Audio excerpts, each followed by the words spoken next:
आज मी कसपटे कुटुंबियांची भेट घेतली, त्यांचं जे काही म्हणणं आहे ते ऐकून घेतलं। ही घटना घडली आणि ती ज्यावेळेस मला समजली तेव्हा राज्य महिला आयोगाच्या वतीने मी 19 तारखेला याचे सुमोटो दाखल केला होता।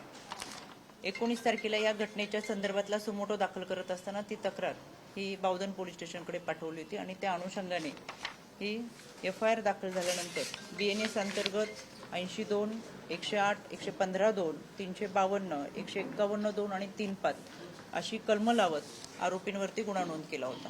आज मी कसपटे कुटुंबियांची भेट घेतल्यानंतर त्यांचं असं म्हणणं होतं की अजून काही गुन्हे याच्यामध्ये आम्हाला ॲड करायचे आहेत, तर तशा पद्धतीच्या संबंधित तपास अधिकाऱ्यांना सूचना दिलेल्या आहेत की याच्यामध्ये सप्लिमेंटरी आपल्याला सेक्शन लावता येतात। त्याच्यामुळे त्यांचं म्हणणं आहे किंवा अजून काही त्यांच्याकडे पुरावे असतील, त्यांना काही सांगायचं असेल, घटना घडल्या कदाचित माणूस त्या दुःखात असतो किंवा त्या वेदनेच्या ह्याच्यामध्ये सगळ्या गोष्टी आठवत नाहीत, पण नंतर काही पुरावे असतील किंवा माहिती सांगायची असेल तर ती याच्यामध्ये आपण ॲडिशनल करून घेऊ शकतो आणि म्हणून तशा पद्धतीच्या सूचना ह्या पोलीस विभागाला दिलेल्या आहेत। याच्यामध्ये BNS अंतर्गत सर्व कलम ही या गुन्ह्यामध्ये नोंदवलेली आहेत।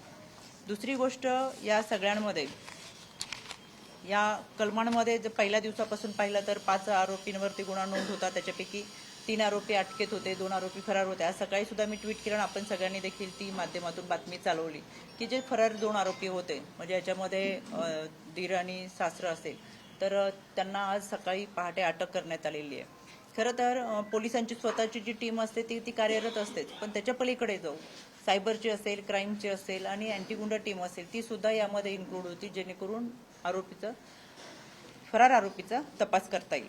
तर या सगळ्यांमध्ये खरं ही आपल्या माध्यमातून माझ्याबरोबर काही पोलीस अधिकारी येणार होते किंवा SP ऑफिसला ही बैठक होती, त्याच्यामुळे बाळासंदर्भातला घटनाक्रम की बाळ देतानाचा घटनाक्रम किंवा याच्यामध्ये काय झालं तर बाळ वैष्णवीच्या आईवडिलांच्या ताब्यात देण्यापूर्वी सकाळी मी 1 तास अगोदर ट्विट करून आणि व्हिडिओच्या माध्यमातून आपल्याला माहिती दिली होती। CWCच्या माध्यमातून ही प्रोसेस पूर्ण करून बाळ आईवडिलांच्या ताब्यात दिलं, पण त्याच्या संदर्भातले अनेक प्रश्न आपले जे होते ते संबंधित पोलीस आणि CWC हे आपण बोलवले होते, जेणेकरून तुमच्या सगळ्यांच्या प्रश्नांना उत्तर देता येतील। यामध्ये ही घटना घडल्यापासून बऱ्याचशा गोष्टी विचारल्या जातात किंवा अनेकांच्या मनामध्ये शंका असेल, अनेक अफवा पसरवल्या जातात, म्हणून मला आवर्जून सांगायचंय, 6/11/2024 करिश्मा हगवणे यांनी राज्य महिला आयोगाला मेल केला होता। हा मेल होता 11:50 रात्री आणि 11:50 रात्री मेल आल्यानंतर, हा 6 तारखेचा मेल आल्यानंतर राज्य महिला आयोगाने त्याच्यावरती संबंधित पोलीस स्टेशनला पाठवून याच्यामध्ये कारवाई करण्यासाठी त्या सूचना दिल्या होत्या। हा राज्य महिला आयोगाची तक्रार अर्ज आहे आणि करिश्मा हगवणे यांची तक्रार, मी तेच सांगते, आमच्याकडे दोन क्रॉस कंप्लेंट। तर पहिली ही तक्रार, तर ह्याच्यामध्ये ही तक्रार आल्यानंतर आम्ही ती जी तक्रार होती ती त्यांच्या भाऊजय आणि घरातल्या लोकांच्या विरोधात होती। त्याच दिवशी आमच्याकडे दुसरी तक्रार आली 6/11/2024 त्याच दिवशी तक्रार आली, ती होती मेघराज जगताप म्हणजे मयुरी हगवणे, म्हणजे मयुरी जगताप यांच्या भावाने आमच्याकडे त्याच दिवशीची तक्रार केली होती 6/11/2024 ती तक्रार केल्यानंतर आम्ही त्या अनुषंगाने 7 तारखेला 11:30 वाजता, म्हणजे 6 तारखेला तक्रार ह्या दोन्ही आल्या, एकाच दिवशी दोन्ही तक्रारी लागोपाठ आल्या आणि 7 तारखेला या दोन्ही तक्रारी ह्या बावधन पोलीस स्टेशनला पाठवून त्याच्यावरती कारवाई करण्यासाठी राज्य महिला आयोगाने तक्रारदारांना पत्र पाठवलं, पोलिसांनाही पत्र पाठवलं आणि याच्यामध्ये कारवाई करावी अशा पद्धतीच्या सूचना दिल्या। आणि म्हणून 6/11ला ज्या दिवशी तक्रार आली त्या दिवशीची 485ची FIR ही ज्यांनी तक्रार दाखल केली होती त्यांच्यासाठी, म्हणजे एक तक्रार होती ती करिश्मा हगवणे यांच्यासाठीची एक FIR ती, आणि दुसरी होती ती मेघराज जगताप यांनी जी आमच्याकडे तक्रार दाखल केली ती होती ती मयुरी जगताप यांच्यासाठीची त्याच दिवशीची त्यांच्यासाठीची एक FIR। या दोन्ही FIR आणि या दोन्ही तक्रारी, म्हणजे ही ह्या 2 FIR आहेत. त्या दोन्हीच्या संदर्भातल्या तक्रारी ह्या बावधन पोलीस स्टेशननी घेतलेल्या होत्या आणि त्यांच्या तक्रारी या 2 वेगवेगळ्या FIR ह्या त्यांच्या क्रॉस कंप्लेंट एकमेकांच्या विरोधात 7 तारखेला बावधन पोलीस स्टेशनमध्ये दाखल झालेल्या होत्या. क्रॉस कंप्लेंट असल्यामुळे या संबंधित पोलिसांनी त्यांना तक्रारदार जे दोन्ही होते ते कुटुंबातले एकमेकांविरोधातच तक्रारी असल्यामुळे कौटुंबिक वाद हा काउन्सिलिंग करून मिटवावा याचा प्रयत्न आणि कोणत्याही DVच्या केसेस आल्या तर सुरुवातीला 3 काउन्सिलिंग कंपल्सरी भरोसा सेलच्या माध्यमातून केले जातात. त्याच्यामुळे पोलिसांच्या माध्यमातून याच्यासाठी काउन्सिलिंगसाठी हे कुटुंब बोलवलं होतं. आता ह्याची पुढची माहिती तुम्हाला द्यायची म्हणून मी आयोग आणि ते तपास अधिकारी ह्या त्या ठिकाणी होते, पण आपल्या आग्रहाखातीर या ठिकाणी मांडते.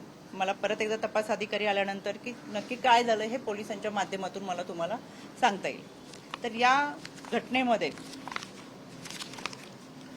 या दोन्ही बऱ्याच जणांचं एक अफवा म्हणजे मला आश्चर्य याच्यासाठी वाटतं. त्या सगळ्या घटनांमध्ये सुरुवातीपासून आयोगाकडे ज्या तक्रारी आल्या हे पहिल्या दिवसापासून मी मांडलं आणि घटनेचं गांभीर्य ओळखून कोणतीही तक्रार वैष्णवीच्या संदर्भात आयोगाकडे नव्हती.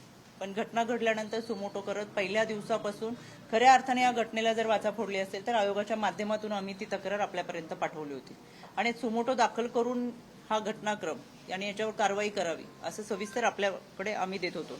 तरी सुद्धा मला असं वाटतंय की या संपूर्ण प्रक्रियेमध्ये तपास अधिकारी असतील यांनी चांगल्या पद्धतीचा तपास तर केलेलाच आहे. बाळाला पालकांकडे सुपूर्त करत असताना ही कोर्ट प्रोसिजर होती. याच्यामध्ये CWCच्या प्रोसेसच्या माध्यमातून पोलिसांनी केलेली कारवाई आणि आपल्यापर्यंत दिलेली माहिती ही मी सविस्तर आपल्यापर्यंत मांडलेली आहे. आणि एकंदरच ह्या सगळ्या घटनांमध्ये आता पालकांचं जे म्हणणं आहे की याच्यामध्ये अजून काही ॲडिशनल गुन्हे दाखल करायचे तर पोलिसांना तशा पद्धतीच्या सूचना दिलेल्या आहेत की पोलिसांनी त्यांचं काय म्हणणं असेल, त्यांच्याकडे काही पुरावे असतील तर ते त्याच्यामध्ये ॲड करून घ्यावे. सप्लिमेंटरी सेक्शन म्हणून त्याच्यामध्ये आपल्याला ॲड करून घेता येते. मग या सगळ्यांमध्ये हे मांडत असताना मला काही गोष्टी आवर्जून नमूद करायच्या आहेत.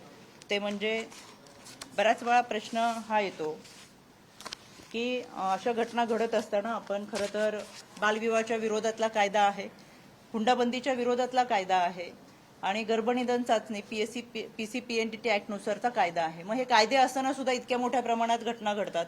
काल देखील गंगापूरमध्ये, नाशिकच्या गंगापूरमध्ये एक हुंड्यासाठी त्या महिलेने आत्महत्या केली. मी स्वतः आयोशी बोलले.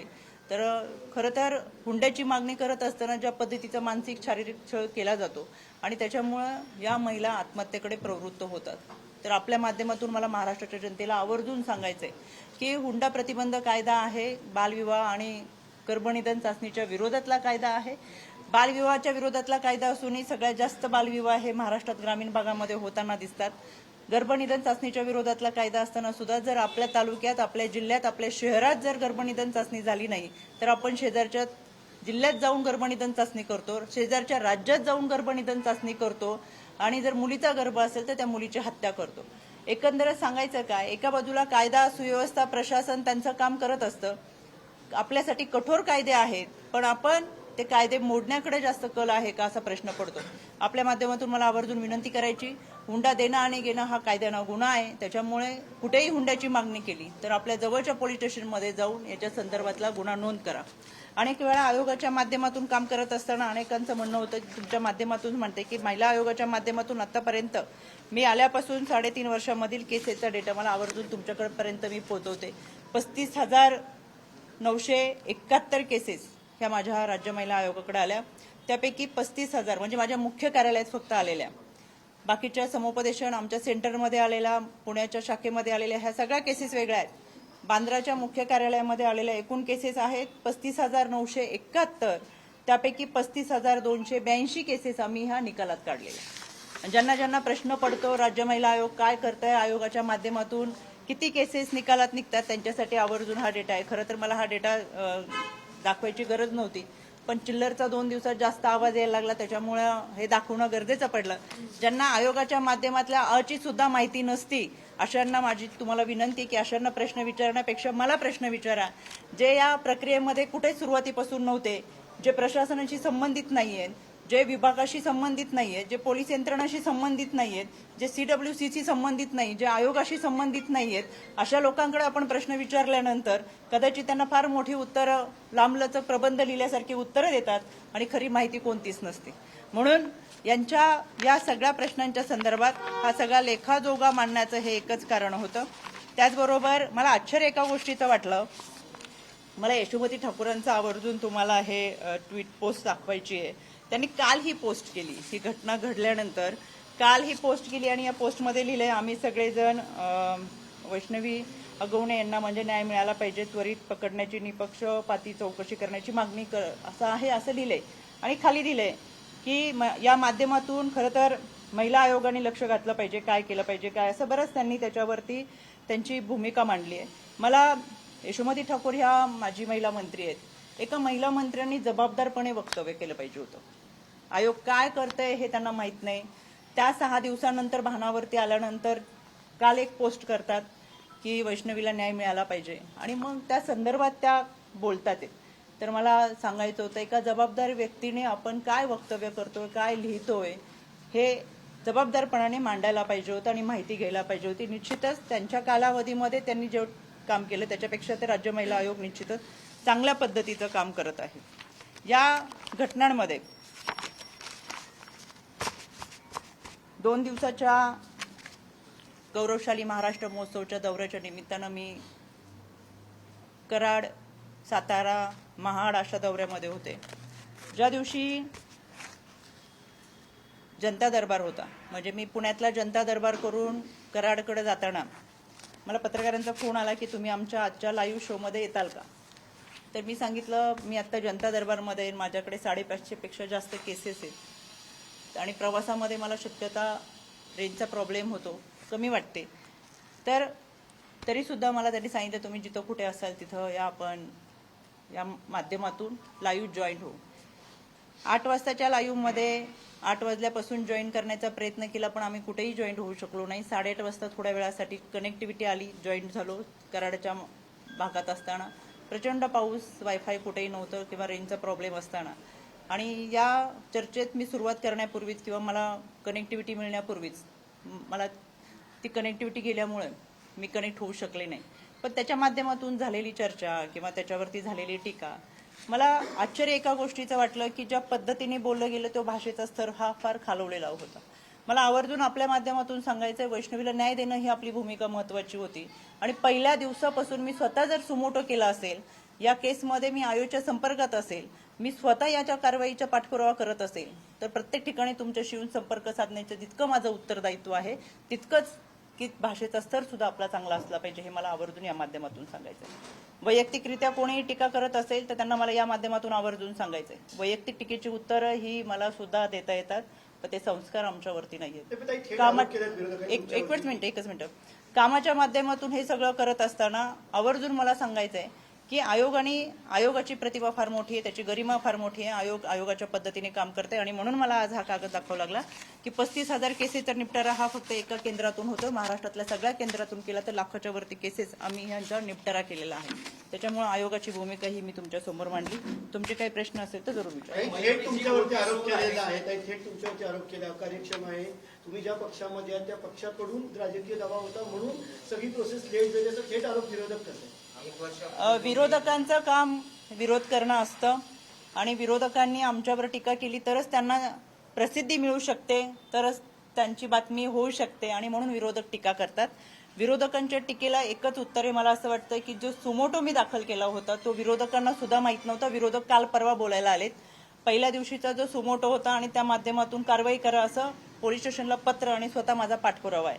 जर कोणताही राजकीय दबाव असता तर सुरुवातीला सुमोटो केला नसता. सुमोटोच्या केसमध्ये मी स्वतः अर्जदार आहे या केसमध्ये. त्याच्यामुळे आणि ज्या वेळेस माझ्याकडे तक्रारी आल्या 6-11च्या दरम्यान दोन्ही तक्रारी आल्या, ह्या दोन्ही महिलांच्या तक्रारी होत्या. त्याच्यामुळे दोन्ही बाजूनी दोन्ही महिला ह्या तक्रारदार असल्यामुळे, महिलांच्या संदर्भातला विषय असल्यामुळे आमच्याकडे भरोसा सेलच्या माध्यमातून कुटुंबाचा विषय असेल, कौटुंबिक विषय असेल, शेवटी कुटुंब हे समाजाचा पाया आहे आणि हा पाया टिकला तर कुटुंब व्यवस्थित चालेल म्हणून समुपदेशनाच्या माध्यमातून काउन्सिलिंग करून कुटुंब एकत्र आणण्याचा प्रयत्न आपण करत असतो. आणि म्हणून सुरुवातीच्या कालावधीमध्ये सुद्धा 6 तारखेला आलेल्या केसेस 7 तारखेला आपण FIR करतोय, 6 तारखेला आलेल्या केसेससाठी 7 तारखेला मेल पाठवून कारवाई करण्याच्या सूचना देतोय. 24 तासातली तत्परता ही राज्य महिला आयोगाची. आणि म्हणून विरोधकांनी केलेले आरोप हे मी खोडून काढते, त्याला फारसं महत्व नाही. स्वतःच्या प्रसिद्धीसाठी जर आरोप करत असतील तर ते चुकीचे आहेत. महत्त्वाचा प्रश्न असा आहे की मयुरी जगताप जी आहे ती मोठी सून आहे, तिचे फोटो देखील होते की तिला रक्तबंबाळ असतो, कपडे फाटोस्तर मारलं. तुम्ही म्हणताय मेलद्वारे तिच्या भावाची तक्रार आली, जर त्यावेळेसच कडक कारवाई पोलिसांनी केली असती तर आज वैष्णवी आपल्यात असते असं वाटत नाही? म्हणूनच तीच FIR मी तुम्हाला दाखवली की ही FIR तेच मला तुम्हाला पोलिसांनी कारवाई काय केली? त्यांच्याच घरातल्या एकाने विचारा ना. काही त्याच्यावरती काही फॉलोअप झाला नाही. त्यांच्याच घरातल्या सुनेला आत्महत्या करावी लागली. तेव्हा ती झाली असती तर हे झालं नसतं. तुमचा कंप्लायन्स जो आहे तो 7 तारखेच्या मेल नंतर परत कधी कधी शकते जरा सांगा. या केसमध्ये मयुरीच्या 7 तारखेला महिला आयोगाने पहिला कंप्लायन्स केलाय हो. पोलिसांबरोबर. त्याच्यानंतरचा फॉलोअपचा कंप्लायन्स कधी एक मिनिट. महिला आयोगाचं काम महिला आयोगाकडे आलेल्या तक्रारी ज्या असतात त्या संबंधित विभागाला पाठवून त्याच्यावर कारवाई करण्याचं असतं. FIR दाखल करणं हे पोलिसांचं काम आहे आणि FIR दाखल केल्यानंतर इन्व्हेस्टिगेशनमध्ये जे पुरावे येतील ते विधी सेवा प्राधिकरणाकडे सादर करून त्याचा निकाल कोर्टाने देणं अपेक्षित असतं. एकच काम एकच विभाग कधीच करू शकत नाही. त्याच्यामुळे आयोगाची जबाबदारी आहे. आयोगाकडे तक्रार आली ती तातडीने पोलिसांकडे पाठवली, पोलिसांनी FIR केले. इथपर्यंतचं काम केल्यानंतर पुढची जबाबदारी विधी सेवा प्राधिकरणाच्या माध्यमातून कोर्टाच्या प्रोसेसची. त्याच्यामुळे याच्यामध्ये आयोगाने सांगितल्यानंतर FIR दाखल झालेले आहेत. दुसरी गोष्ट म्हणून मी तुम्हाला सांगत होते ही प्रेस 1:30 वाजता SP ऑफिसला, Paud police station, Bavdhan police station, PCMC police आयोग हे सोबत असताना मला तुमच्या ह्या प्रश्नाचं उत्तर देता आलं असतं. पण तुमच्या आग्रह खातीर मी तिकडची प्रेस सोडून इथं बसले. माझ्याबरोबर कोणतेही अधिकार नाही आणि म्हणून मला आवर्जून हे सांगायचं होतं की काही गोष्टी त्यांच्याकडच्या आहेत. संबंधित तपास अधिकारी 2024 मध्ये केलेले तपास, 2025 मध्ये वर्ग झालेलं पोलीस स्टेशन आणि त्या अंतर्गत त्यांनी काय भूमिका घेतली हे मला ते असताना जास्त चांगल्या पद्धतीने तुम्हाला सांगता आलं असतं. याच्यामध्ये एकच विषय असा होता की आयोगाने काही केलं नाही हे सांगण्यासाठी मी आले. एका संविधानिक पदावरती काम करत असताना, प्रामाणिकपणे त्या खुर्चीला न्याय देत असताना 24 तासाच्या आत आम्हाला दिवसभरात 350-400 तक्रारी येतात. या आलेल्या तक्रारींमध्ये 24 तासाच्या आत मेल करून ती तक्रार दाखल करून FIR दाखल केलेली आहे. ही तत्परता मला तुम्हाला सांगायची. जर मेल आला असता, तक्रार आली असता आणि दुर्लक्ष केलं असतं तर गोष्ट वेगळी होती. यामध्ये सुमोटो दाखल केलाय.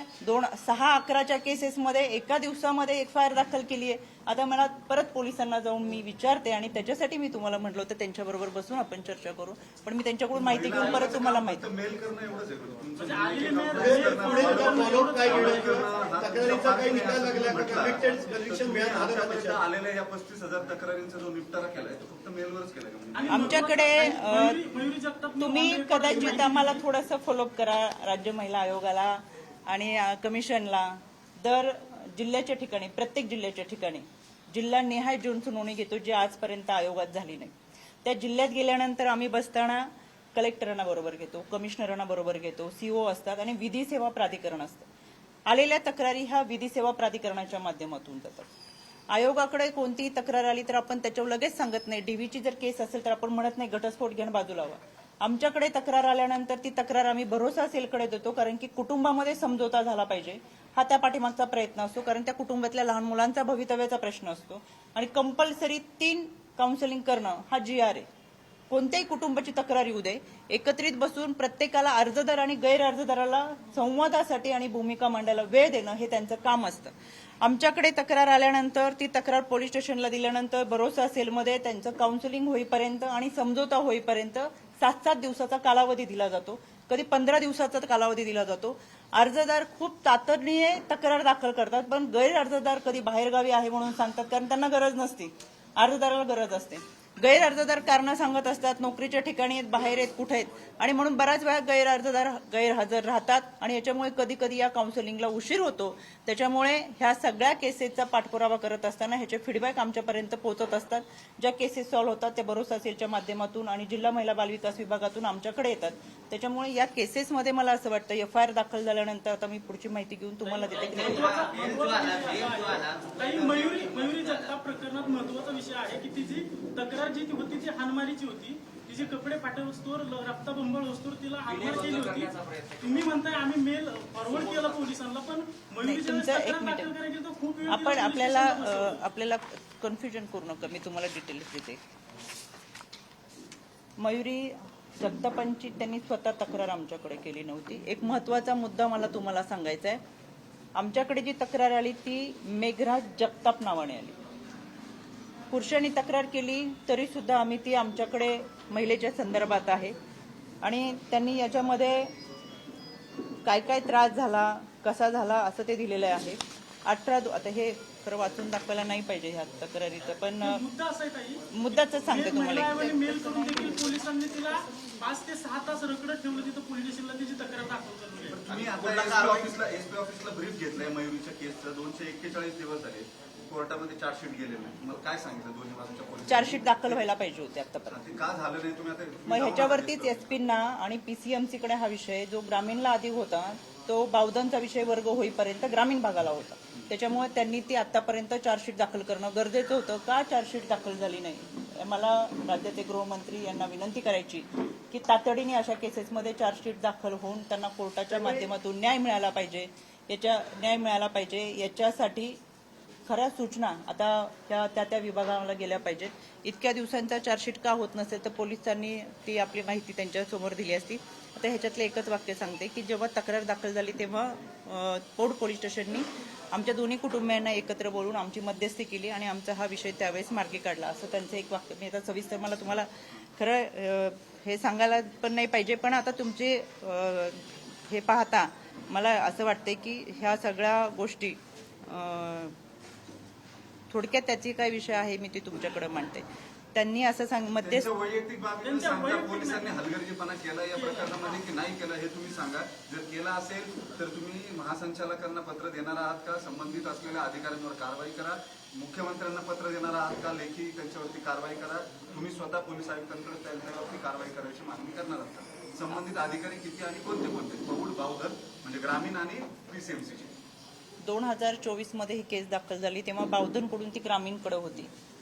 फेब्रुवारीमध्ये वर्ग झाल्यानंतर ती आता पीसीएमसी मध्ये गेले. त्याच्यामुळे 4 अधिकारी याच्यामध्ये आहेत. केस वर्ग होण्यापूर्वीचा तपास असेल आणि वर्ग झाल्यानंतरचा तपास असेल. हे 4ही अधिकारी आता 1:30च्या मीटिंगमध्ये मला भेटतील. का करू शकले नाही, काय अडचण आहे, आणि म्हणून मी एसपींनाही तिथं बसवले. पीसीएमसीचे अधिकारी सुद्धा तिथं बोलवलेले. खरं दिरंगाई होणं हे चुकीचं आहे आणि त्याच्यामुळे पोलिसांनी याच्यामध्ये एक वाक्य नमूद केलेलं आहे की दोन्ही कुटुंबियांना बोलून मध्यस्थी केल्यामुळे वाद मिटला होता. आता पोलिसांची जबाबदारी आणि भरोसा असेल की एकत्र बसून हा त्यावेळेचा वाद मिटवल्यामुळे कदाचित हा विषय परत तक्रार आली नसल्यामुळे हा विषय तसाच राहिला असणार आहे. पण त्यांनी त्याच्यामध्ये असं नमूद केलेला, तेच मी माहिती घेते आता गेल्यावर. त्याच्यामुळे या केसमध्ये सुद्धा त्यांनी मेन्शन केले की एकत्र बसून हा वाद तात्पुरता मिटवलेला होता. मग त्यावेळेस हा वाद तिथं मिटला नसता तर पुढचीही कारवाई झाली असती. आणि स्वतः त्यांचं तक्रारदारांचं हे पत्र आहे. मला आता इतकं सविस्तर मी आहे पण तुम्हाला एक वाक्य ते सांगते. माहिती आम्हाला नको. जी माहिती मिळते मयुरीच्या कुटुंबियांकडून किंवा मयुरीकडून सुद्धा हे सतत सांगण्याचा प्रयत्न केला जातोय की त्यावेळेस हलवण्याच्या बाजूला जो पॉलिटिकल क्लाउड होता हो, त्या क्लाउडचा वापर करून ते प्रकरण दाबण्यात आलं. दोन्हीकडच्या पोलिसांनी हे प्रकरण सामोपचारानं मिटलं असं सांगायचा प्रयत्न जरी केलेला असला तरी आज तागायत मयुरी त्यांच्याकडे राहत नाही, ती दुसरीकडे राहते. म्हणजेच जो आरोप केला जातोय की तुमच्या पक्षाचं हलवण्याला पाठबळ होतं, त्या आरोपामध्ये काही तथ्य आहे असं तुम्हाला वाटतं का? कारण कारवाई झालेली नाही हे क्लिअर आहे. चार्जशीट गेलेलं नाही हे क्लिअर आहे. ही समरी फाईल झालेली नाही हे क्लिअर आहे. असं असून त्या गुन्ह्यामधले आरोपी मोकाट फिरत होते आणि त्यांच्यामुळे आता आणखी एका मुलीने आत्महत्या केली जी हत्या सुद्धा ठरू शकते. तुमच्या माहितीसाठी सांगते, पहिल्या दिवसापासून दादांनी सांगितले आणि आत्ताच नाही, तुम्ही सगळे दादांना ओळखता. कोणती व्यक्ती गुन्हेगार असेल किंवा चुकीचं काम करत असेल आणि ती माझ्या किती जवळची असेल तर टायरमध्ये घालून मार. त्यामुळे कारवाई करा ह्या सूचना दादांच्या सुरुवातीपासून आहे. इतकंच काय, मी आयोगाचे अध्यक्ष झाल्यानंतर पहिल्यांदा दादांना भेटले तेव्हा दादांनी सांगितलं की कोणत्याही तक्रारी तुझ्याकडे उद्या जात धर्म पात न पाहता अगदी माझ्याबद्दलची तक्रार आली तरी कारवाई करायची. इतकी रोखठोक भूमिका दादांनी सुरुवातीपासून मांडली. त्याच्यामुळे पॉलिटिकल व्यक्ती आणि म्हणून चार्जशीट गेली नाही हा विषय अजिबात नाही, याच्यात तथ्य नाहीये. आणि याच्या पोलिसांवर जर कोणाचा दबाव असेल तर त्याची मी माहिती घेईल, हे चुकीचं आहे. लवकरात लवकर चार्जशीट दाखल व्हायला पाहिजे होती. त्याच्यासाठी नक्कीच काय जाब आहे तो मी पोलिसांना विचार. याच्यामध्ये संबंधित कोणी अधिकारी असतील तर का दिरंगाई झाली तर त्यांच्यावरती सुद्धा कारवाई करण्याच्या सूचना दिल्या जातील. त्याच्यामुळे ही घटना किती वाजता कुठला मेल आला म्हणजे करिश्माचा कधी आला आणि देते पंचा कधी आला? देते मी तुम्हाला दाखवलेत आता, पण मी तुम्हाला त्याच्या प्रिंट निलेश चव्हाण जो आहे या प्रकरणामध्ये निलेश चव्हाण आहे, हा देखील आता याच्यावरती देखील गुन्हा दाखल झालेला आहे, मात्र त्याच्यावरती काही कारवाई होणार आहे का? आता नवीन माहिती समोर येते की तो त्याच्या बायकोला देखील अशाच प्रकारे टॉर्चर करतोय किंवा अशाच प्रकारे त्रास देतो. मी या म्हणजे जे तक्रारदार आहेत तर मी त्यांच्याशी चर्चा करेल, त्यांना विचारून घेईल त्यांची काय तक्रारी आहेत. ही तक्रार माझ्याकडे नाही आहे. काही बऱ्याच तक्रारी ह्या पोलीस स्टेशनला परस्पर गेलेल्या असतात, पोलीस स्टेशनमध्ये जातात आणि तिथून भरोसा सेलकडे जातात, त्याच्यामुळे तो आमच्याकडे तक्रारी येत नाही. आता ह्या तक्रारींची मी सविस्तर माहिती घेते, ज्या पोलीस स्टेशनला त्यांनी दिल्या असतील आणि पोलिसांनी का नाही कारवाई केली, तर ते कारवाई करण्यात असताना दिरंगाई का झाली, याच्यामध्ये कोणी दोषी असेल तर त्यांच्यावर कारवाई केली जाईल. पण माझ्याकडे याच्या संदर्भातली कोणतीही तक्रार नव्हती आणि जी पोलिसांकडे गेली असेल तर ती माहिती मी मागून घेतली. रोहिणी खडसेंनी थोड्या वेळापूर्वी एक स्टेटमेंट दिलेलं आहे की या सगळ्या कारवाईमध्ये दिरंगाई झालेली आहे आणि रुपाली चाकणकरांवरती सदोष मनुष्यवधाचा देखील गुन्हा दाखल झाला पाहिजे अशी देखील त्यांनी मागणी केली. कोणी रोहिणी खडसे आता काही वेळापूर्वी म्हटलं. बरं झालं विचारलं, एक मिनिट. रोहिणी खडसेंच्या पियेत पांडुरंग नाफडे, त्यांची मिसेस सीमा पांडुरंग नाफडे यांनी राज्य महिला आयोगाला तक्रार केलेली आहे की पतीने मारहाण केलेली, प्रचंड त्रास दिलाय, लहान 1 वर्षाचं बाळ असून मला सांभाळत नाहीत वगैरे. त्याच्यानंतर मी तो तक्रार अर्ज आणि फैजपूर पोलीस स्टेशनला फोन करून सांगितलं की संबंधित महिलेची तक्रार घेऊन तुम्ही त्यांच्यावरती कारवाई करा आणि महिलेला न्याय द्या. या सीमा पांडुरंग नाफडे यांनी सांगितलं की रोहिणी खडसे आणि त्यांच्या शहर अध्यक्ष कोण पदाधिकारी आहेत त्यांनी मला फोन करून धमकी दिलेली, जर घराच्या बाहेर निघाले आणि तक्रार दाखल केली तर आम्ही जीव मारू. त्याच्यामुळे मी स्वतः पोलिसांना फोन करून सांगितलंय फैजपूर पोलीस स्टेशनला की त्या महिलेला पोलीस प्रोटेक्शन द्या, त्यांना जीव मारण्याची धमकी ही संबंधित लोकांकडून येते आणि अशा पद्धतीची ही मानसिकता, विकृत मानसिकता समाजामध्ये. त्याच्यामुळे दिव्याखाली एवढा अंधार असणाऱ्यांनी आयोगावरती बोलू नये. आम्ही आमच्या स्वकर्तृत्वावर इथपर्यंत आलोय, वडिलांच्या नावानी नाही. त्याच्यामुळे आपण काय करतो हे पाहणं गरजेचं आहे. आणि माझ्यावर टीका केली म्हणून तुम्ही त्यांचं नाव घेऊन प्रश्न विचारला म्हणजे तेवढीच नावाची जाहिरात झाली. रुपाली चाकणकरवर टीका करून जर बातमी होत असेल तर ह्या लोकांना तितकंच समाधान आहे. बिचाऱ्यांचं वाईट वाटतं, सत्तेत नसल्यामुळे लोकांसमोर जायला, जनतेची कामं करायला कोणताही मार्ग नाही. त्याच्यामुळे अशा पद्धतीची ते टीका करत असतील ते दुर्दैव आहे. त्यांचा गेलेला आत्मविश्वास आणि खचलेली मानसिकता ह्याचं ते लक्षण आहे. त्यांनी हे नाफडे प्रकरणामध्ये काय केले ते सांगावं. नीलम गोरेने सुद्धा म्हटलंय की महिला आयोगाने कार्यपद्धती स्वीकारावी, त्याला काही मर्यादा सुधारावी आणि त्याला काही मर्यादा आहेत. त्यामुळे तुम्हाला पण वाटते का आता काउन्सिलिंग केल्यानंतरची घटना आहे, म्हणजे ते काउन्सिलिंगचा वेळ, त्याच्यानंतर एखाद्याचा जीव जातो, मग त्याचा काही उपयोग होत नाही ना. नीलमताई अगदी योग्य बोललेत, कारण की पूर्वीची लोकसंख्या होती आणि 25-30 वर्षापूर्वीचं आयोग जे होतं ते त्यावेळेच्या 6-7 कोटी लोकांच्या लोकसंख्येनुसार असेल. 25-30 वर्षानंतर लोकसंख्या वाढली, आता 12.5 कोटी लोकसंख्येच्या महाराष्ट्रामध्ये आपण राहतो. तक्रारदार संख्येची, महिलांची संख्या वाढली, पण आमच्या आयोगाची इमारत, आमच्या आयोगाचा स्टाफ, आमचे आयोग मात्र वाढलेले नाही. म्हणून उलट या माध्यमातून नीलमताईंनी याच्यामध्ये काम केलेलं आहे. आम्हाला काउन्सिलिंग सेंटर आहेत, पण हे काउन्सिलिंग सेंटरची संख्या वाढवणं, काउन्सिलिंग सेंटरच्या माध्यमातून ज्या केसेस येतात त्यांचा काउन्सिलिंगचा 7 दिवसाचा कालावधी असतो तो कमी करता येत नाही, पण लवकर न्याय देण्याची भूमिका ही सगळं करणं फार गरजेचं आहे. वाढती लोकसंख्या, वाढते नागरीकरणाचे प्रश्न, वाढत्या समस्या, वाढती ही विकृत मानसिकता आणि त्याला तोंड देत असताना निश्चितच आयोगाच्या माध्यमातून काम करत असताना आम्हाला अनेक ठिकाणी यंत्रणेमध्ये काम करत असताना लिमिटेशन येतात, पण या यंत्रणेमध्ये वाढ करत असताना त्या पद्धतीचं आधुनिक पाठबळ मिळतं ते चांगल्या पद्धतीचं काम आयोगाच्या माध्यमातून अजूनही होईल. आणि दुसरी गोष्ट, काही झालं तरी आयोगाच्या नावाने प्रश्न तुम्हाला जेव्हा विचारला जातो तर हे माझ्या आयोगाचं यश आहे, ही माझ्या कामाची पावती आहे. कारण की कुठेही काही झालं तरी आयोग काय करतोय हे जनसामान्य विचारतात, पण त्याच्यापेक्षा विरोधक आधी विचारतो आणि विरोधकाला खात्री आहे की ही केस जर आयोगाकडे गेली तर त्याचा निकाल लागेल, व्यवस्थित निष्कर्ष निघेल आणि ही माझी जमेची बाजू आहे. तुम्ही म्हणताय की दादांनी सांगितले ज्यावेळेस तुम्ही महिला आयोगाचे अध्यक्ष झाला की कुणाचीही तक्रार आली तरी ती त्याच्यावर कारवाई करायची, अगदी माझ्या विरुद्ध आली तरी कारवाई करायची. मग करुणा मुंडेंनी तुमच्याकडे तक्रार केली होती, त्या तक्रारीचं नेमकं काय झालं, काय कारवाई झाली त्याच्यावर? काय झालं अजिंक्य, बहुतेक तुमच्या लक्षात असतील काही गोष्टी राहत. ह्याच्यासाठी मी स्वतंत्र खूप व्यवस्थित प्रेस घेतली होती आणि माझ्याकडे त्यांच्या 3 तक्रारी दाखल झाल्या होत्या. तक्रारींचे कागद मी घेऊन येऊन तुमच्यासमोर प्रेसला होते, पण बहुतेक आता तुमचे युनिटचे वेगळे चेंज झाले असतील लोक. आणि त्यावेळेस मी सविस्तरपणे सांगितलं होतं. पहिली तक्रार त्यांची राजगुरुनगरची होती. ती राजगुरुनगरची केस निकालात निघाली आणि ती दुसरी केस होती, त्याच्यामध्ये त्यांच्यावरती कोणीतरी अश्लील व्हिडिओ करते, कमेंट्स करते, धमकी देते अशी एक होती. ती सायबरकडे पाठवली. त्या संबंधित व्यक्तींना सुद्धा शिक्षा झाली. ती केस निकालात निघाली. तिसरी केस ही त्यांची जी माझ्याकडे होती ती कोर्टात चालू होती. कोर्टाच्या उच्च न्यायालयामध्ये चालू असलेल्या केसेस, आम्ही सुद्धा हे संविधानिक पदावरती दिवाणी न्यायालयामध्ये काम करतो. कोणत्याही कोर्टाच्या केसेसमध्ये आम्ही हस्तक्षेप करत नाही.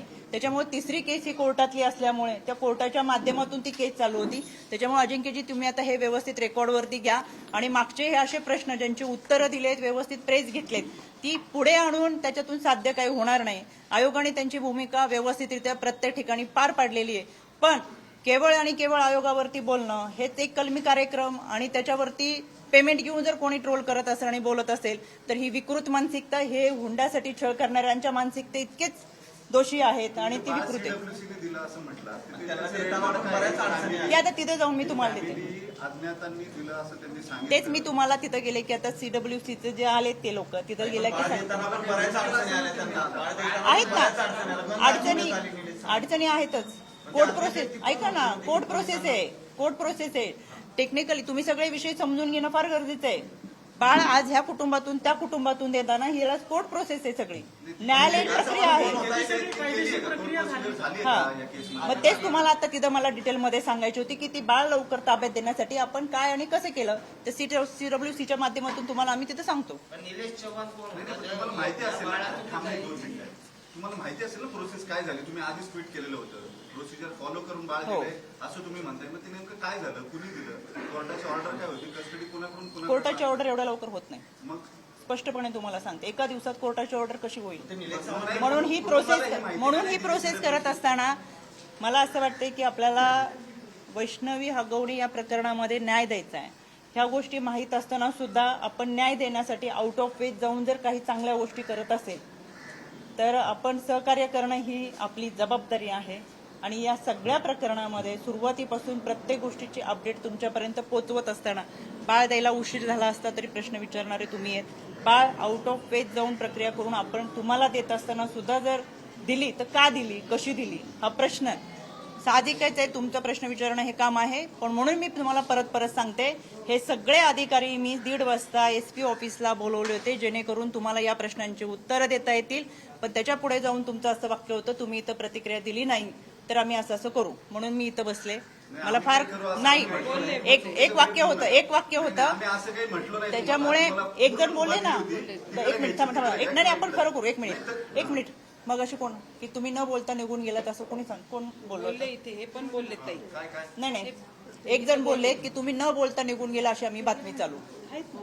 त्याच्यामुळे ठीक आहे, पण मला एवढंच सांगायचंय की ह्या सगळ्या गोष्टी मी परत का सांगत होते, कारण माझ्याबरोबर ते संबंधित अधिकारी तिकडं होते आणि त्या अधिकाऱ्यांना तुम्ही SP ऑफिसला ऑलरेडी जाऊन आला, तिथं ब्रीफ घेतलं. कुठे घरी CWCच्या नाही, SP ऑफिसला कधी गेले, ट्विट केलं, त्याचा अर्थ नाही SP ऑफिसला कधी, एक मिनिट SP ऑफिसला कधी गेले, येण्यापूर्वी तुम्ही ब्रीफ घेऊन आला तिथून. काय बोलताय. या केसचं सगळं ऑलरेडी ब्रीफ नाही, पुढे मी SP ऑफिसला गेलेच नाही. काय पुरावा, मी SP ऑफिसला जायचंय मला आता आणि म्हणून मी SP नाही इकडे बोलवलं. चुकीची माहिती सांगू नका, अजिबात नाही. काय झाली काय नाही, मी तेच तुम्हाला सांगितलं. नाही ऐका, मी तुम्हाला तेच सांगितलं. मी दौऱ्यातून इथं आले, महाडवरून इथं आली. मला SP ऑफिसला तुमच्यासाठी सोबत जायचं होतं इथं भेट दिल्यानंतर, आणि तसं ठरलेले मेसेजही तुम्हाला आहेत. मी SP ऑफिसला चुकीची माहिती, प्लीज, एका महिलेला न्याय देणं माझ्यासाठी फार महत्वाचं आहे. त्याच्यामुळे चुकीची माहिती देऊ नका. मी SP ऑफिसला गेलेली नाहीये. तुमच्यासाठी तुमच्यासोबत SP ऑफिसला आणि सगळे अधिकारी तिथं बोलवलेत. तुम्ही माहिती घेताय, तुम्हालाही कल्पना आहे, तुमचे बरेच लोक युनिट घेऊन तिकडे थांबलेले. त्याच्यामुळे प्लीज माझी तुम्हाला रिक्वेस्ट आहे की ह्या गोष्टी होत राहतात बाकीच्या, पण ह्या मी स्वतः ज्यावेळेस ही केस कोणालाही माहिती नव्हती त्यावेळेस मी स्वतः सुरुवातीला सुमोटो करून याचा पाठपुरावा केला. त्याच्यामुळे बाकीच्या गोष्टींचे आरोप हे विरोधक ते करत राहणार, ते त्यांचं काम आहे, मला त्याचं काही वाटतही नाही. विरोधकांना मी शून्यापेक्षा जास्त महत्त्व देत नाही, कारण की त्यांच्याकडे कोणते पुरावे नसतात आणि त्यांनी स्वतः कुठलाही प्रयत्न केलेला नाही. 6 दिवसांनी ट्विट करून एखादी व्यक्ती म्हणती वैष्णवी हगवणेला नाही पाहिजे, पण आयोग काय करतोय? त्यांनी मला विचारावं आयोग काय करतो. सुरुवातीपासून मी याच्यामध्ये आणि म्हणून मला तुम्हाला आवर्जून सांगायचंय, या सगळ्या घटनेमध्ये वैष्णवी हगवणे त्यांच्या कुटुंबियांना न्याय देत असताना आणि अशा घटना घडू नयेत. मी काय आज फक्त इथे येऊन बोलत नाहीये. गेल्या 3.5 वर्षामध्ये आमच्याकडे पुरावे आहेत. मी जसं तुम्हाला 35,000 केसेसचं दिलं, रेकॉर्ड वर्ष 35,000 केसेस आहेत.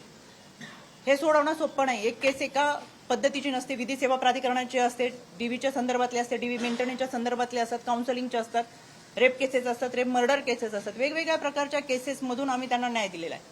आणि म्हणून मला आवर्जून सांगायचंय, या सगळ्या घटनेमध्ये न्याय देणं ही मुख्य भूमिका आहे आणि माझ्यासाठी ते महत्वाचं आहे. त्याच्यामुळे मी SP ऑफिसला गेले, मग आले, मग ब्रीफ केलं. चुकीची माहिती या ठिकाणी मला असं वाटतं होऊ नये आणि आपल्या सगळ्यांना ही माहिती देण्यासाठी मी या ठिकाणी उपस्थित राहील. धन्यवाद. देश विदेशातील प्रत्येक घडामोडींचे लाईव्ह अपडेट मिळवण्यासाठी आता साम टीव्हीच्या सर्व सोशल मीडिया प्लॅटफॉर्मला लाईक, फॉलो आणि सबस्क्राईब करा. तसंच सर्व नोटिफिकेशनसाठी बेल आयकॉन प्रेस करायला विसरू नका.